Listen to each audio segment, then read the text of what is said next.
We're Diane and Sam, a couple from Australia honeymooning the Peloponnesian Peninsula of Greece. From cute towns to ancient ruins, there has been no shortage of great sights to see, and we're excited to keep exploring with you.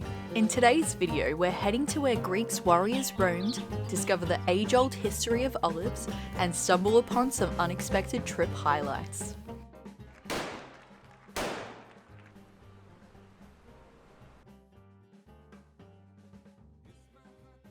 What'd you get? We've got road trip snacks and some breakfast pastries. I'm actually really excited to get into these. They're sweet and salty. See you later. And of course a donut. Our road trip today has had us seeing some very familiar flora and plenty of olive trees. Those snow-capped mountains we noticed on day one were finally in our horizon and getting closer and closer. We couldn't wait to see what the city of Sparta had in store for us. What did you say this is? This is Sparta. Did I say that with enough gusto? No. Now, Sammy. Yeah. Everyone wants to hear it. No. The right way. No. What is this? I'm not going to do the cliche. Is... Come on with the man behind you. You're embarrassing me.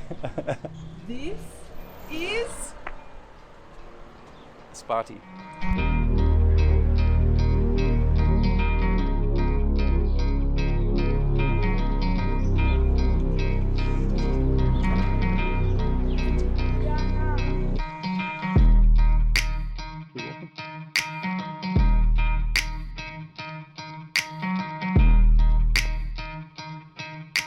Considering we're in Greece, there's a lot of Australian flora here, so it's very touch of home.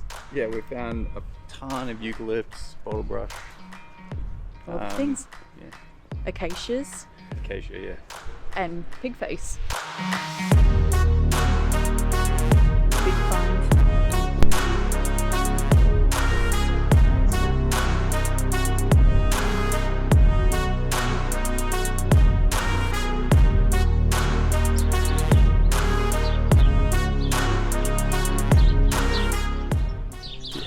This is Sparta. This is what I came here for. So epic.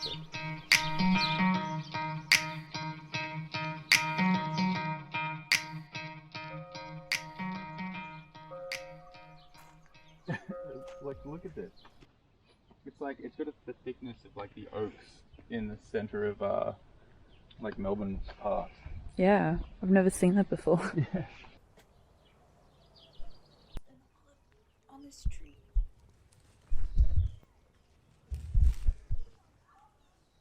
Shame it needs to be cured. We have now visited the Spartans and are now ready to go learn about some olives. Since we're bypassing Kalamata, because it's quite a large city and we only have a limited amount of time and we like small places better, we're going to go learn about olives here. The Olive Museum was really cool. It had a lot of small and large models that could be interacted with and showcased a lot of local art inspired by none other, the olive.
Watch me go.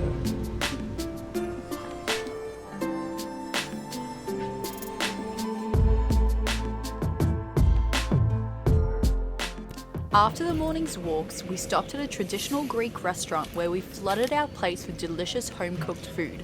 This was definitely one of the highlights in food on the trip. Yum! Oh, and the place also had tortoises. That was by far one of the best meals we've had so far. It was like sitting down at a grandma's house for Christmas dinner. You get a plate full of good food that fills your belly and satisfies your soul. It was really cool. So it was like a bain-marie setup, and there was like the grandma, the nonna at the back. And you know, she was talking to maybe a son or something like that, and he was just like, he spoke really good English, and he talked us through all the dishes, and it was like, it was home-cooked food. It wasn't made to order. It's like the home-cooked recipes in a massive bain-marie tray, and you come in and you order it off, and they just throw it on a plate. It was perfect. It's exactly what we wanted. And so now we are heading out of Sparty. So far, the best experience so far for Sam. For me, it was pretty close. Yesterday was pretty fun though. And we are heading to Pylos, which is by the coast, the westernmost part of the little peninsula that we're on. 3-hour drive ahead of us. I feel like we're going to cross a mountain range. Oh gosh. I feel like that's why it's going to take us 2.5 hours to get there, because we've got to drive across this mountain range. Yeah, likely. It'll be through this gap though, like it won't be across the snow. Oh, I want the snowy one. What's the point? Because you saw what that last road crossing was. Like, I don't want black ice on a long drive. I don't know about you.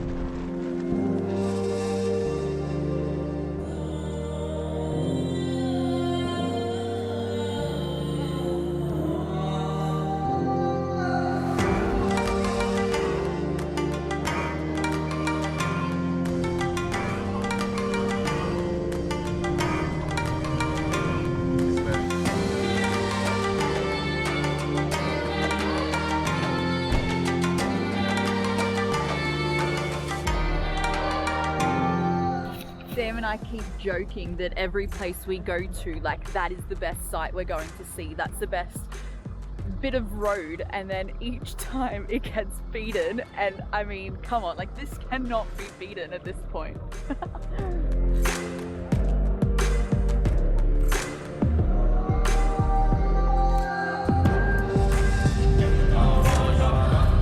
Don't fall, don't fall, don't fall, don't fall.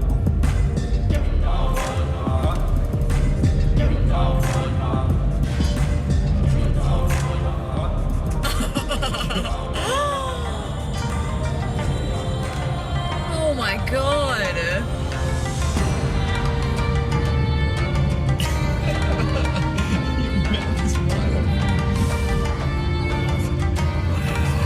That is the most beautiful road I've ever seen. At this point, like, that has to be the best. Unless we're going in a tunnel, a glass tunnel underwater with like turtles and sharks all around us. Like, there is no better than that. There's no better than that.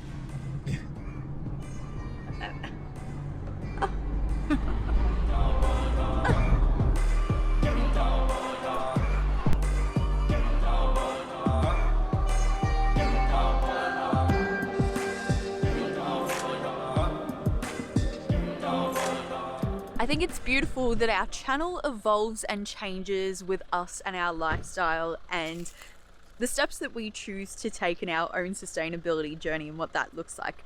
But I think one thing is true, and one thing that keeps us going with everything that we do, and that is the fact that we love to grow gardens, we love good food and nourishment, and we love livestock, especially bees. So anytime we see them anywhere, it's a sight to behold, and this one is pretty special. They would literally just be waking up now from their winter slumber, and all the flowers everywhere would be the best. There's even flowers here with them buzzing all around them. We're only just descending a mountain range, and of course we had to stop because Diane saw some dogs, and she's out there right now patting them. The road. Why is your puppy on the road?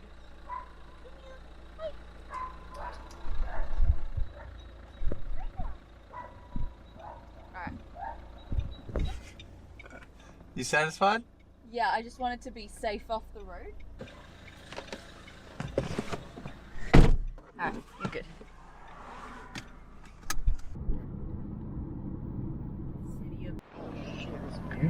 This is the main street. What's that though? Some gunshot. It did sound gunshotty. On our way through Kalamata, we suddenly hear gunshots in the street. Going into the beginning of the Greek Revolution Day celebrations, we had a good feeling about what could be happening here. So we quickly found a park and went to check it out.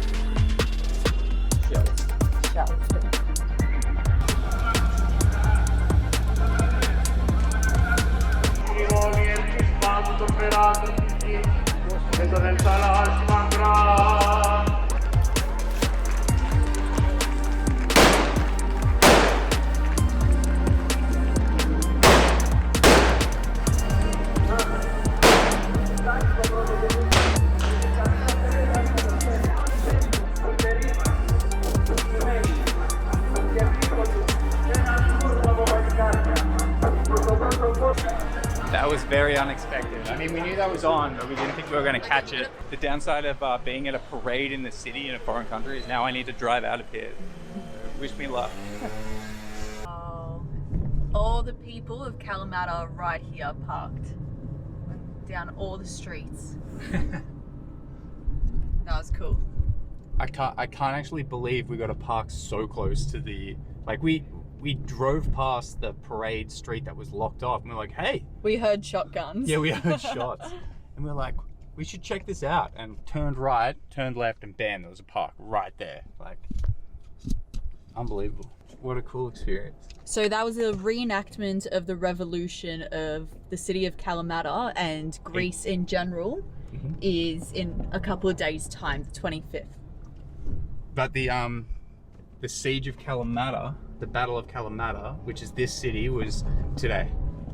So that was the initial victory that led to the eventual independence, the winning of the war. They were the first city, I think I read. Yes, the first city to be liberated by the independent Greeks.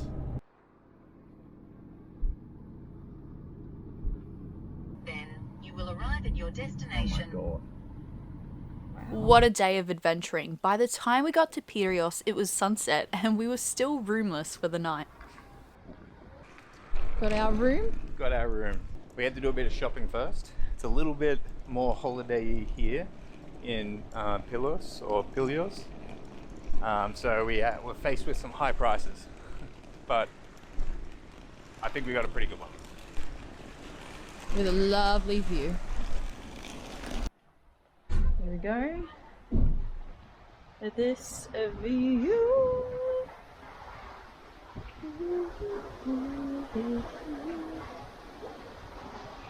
And that's not the only view. We actually also have a window here to wake up to in the morning. Yes. Beautiful. This room was €55, which is about average for this area. We do have breakfast included with this one, which is a first. But its only downside is there are 2 single beds that we have to push together tonight, because apparently in this area, all the rooms with views, at least the ones that are left, don't have any double beds. At least this is the most affordable of them all. And the one with the best view. Wow!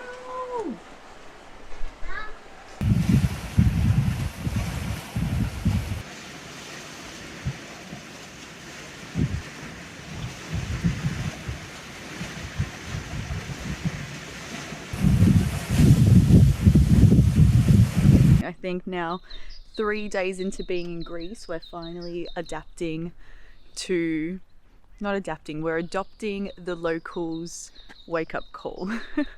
Just 2 hours later than normal. For me, this is about right. We're going for a castle sightseeing tour today and perhaps a waterfall. We'll kind of see where the day takes us and then eventually make our way up to Olympia, which will be a cool place to stay. So let's go check out this castle.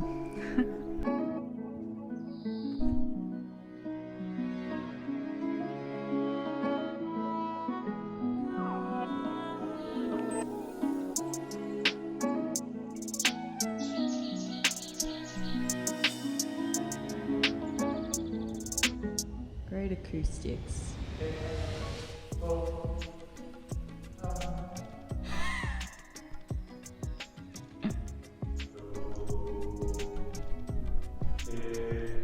Alright. Amazing. We lazily strolled the castle walls and enjoyed being out in nature surrounded by birds and bees in the cool amazing. spring air. So much culture.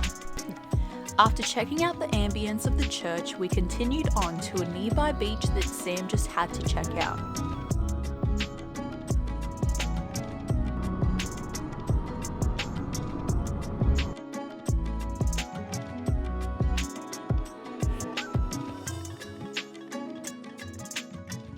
So I ticked something off the list today. I went for a swim in the ocean and I just wanted to find a beautiful beach to swim in. And this is a beautiful beach, but it's also insanely historically important as well, because there's a cave up on that hill up there, and that's called Nestor's Cave, and that cave features in the story of the Iliad by Homer, which, if you're familiar with any of the stories of the Iliad, there are many of them, but one of them is Troy. We've all seen those movies. So to swim in this beach, like, it's like a full bold tick for me. I'm so fulfilled. No one else is swimming. It's like 13 degrees in the water. It was cold, but it was beautiful. Really salty too. My face is burning.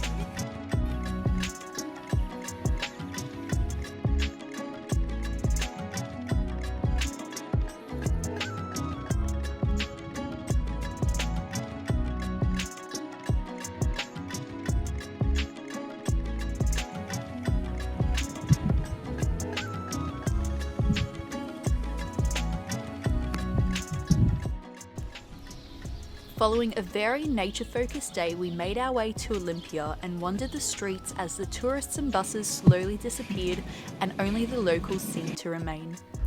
We'll see you guys soon for the final of our Greece travel series, where we take to new heights. So epic. See you in part 3.